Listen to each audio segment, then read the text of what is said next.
Well, hello to everybody who's watching this encouragement from Salt Church in Spain. It's been a great delight seeing the variety and the people who've been bringing these encouragements, short though they are, but very powerful.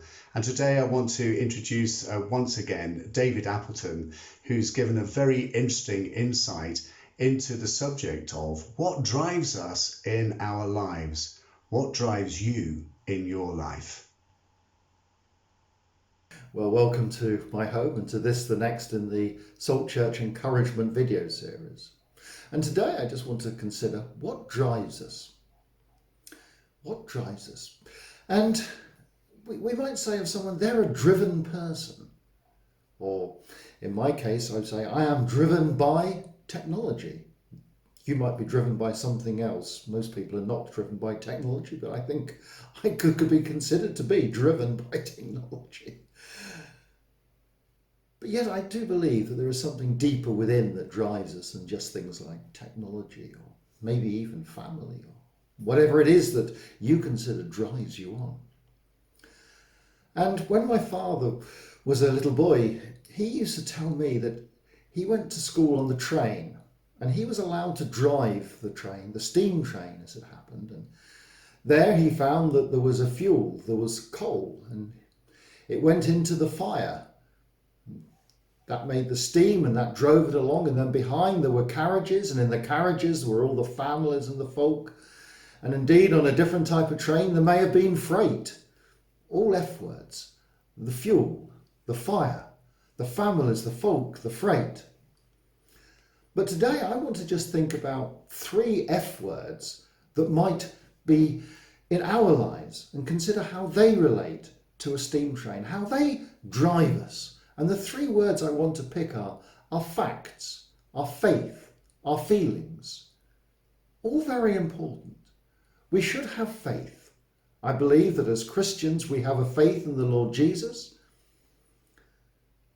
We have facts. We see things around us. We see God's creation. We read in the Bible. We listen to the news. We talk to people. We are surrounded increasingly in this world by facts. And of course we have our feelings. We all have feelings. Sometimes they're good feelings, sometimes they're not so good feelings. They're happy feelings, they're sad feelings, feelings of joy, feelings of despair at times.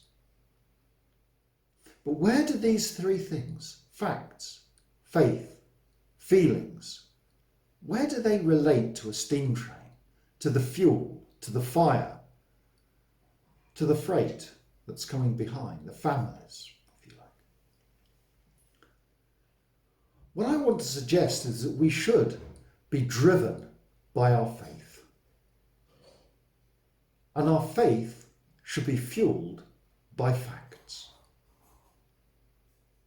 And our feelings, they're important. They should be along for the ride, as it were. Without the families, without the freight, there's no point in having a train. So our feelings are important, but they should not be driving us. If our feelings are allowed to drive us, we start to go in the wrong directions. We need to be driven, I would suggest, by our faith. And our faith needs to be fueled by the facts. 3 very important F words. We need to get them in the right place. We have the facts which fuel our faith, which drives us along. And our feelings, important as they are there, so to speak, for the ride. And just to touch on it, and it's a word that has been mentioned many times in the encouragement series, but there's another F word. It's fear. I believe that fear has no place at all on my train anyway. It's perhaps a specialised form of a feeling, but it has no place. Fear is banished, it's left in the siding. We don't want fear. We want to be a people who consider godly facts, who are driven by faith. And our feelings, they're important, they come along, but they don't drive us. They don't control us. I just pray this will have helped you as it's helped me as I've thought about it and considered bringing this short message. So may God bless you today. Amen.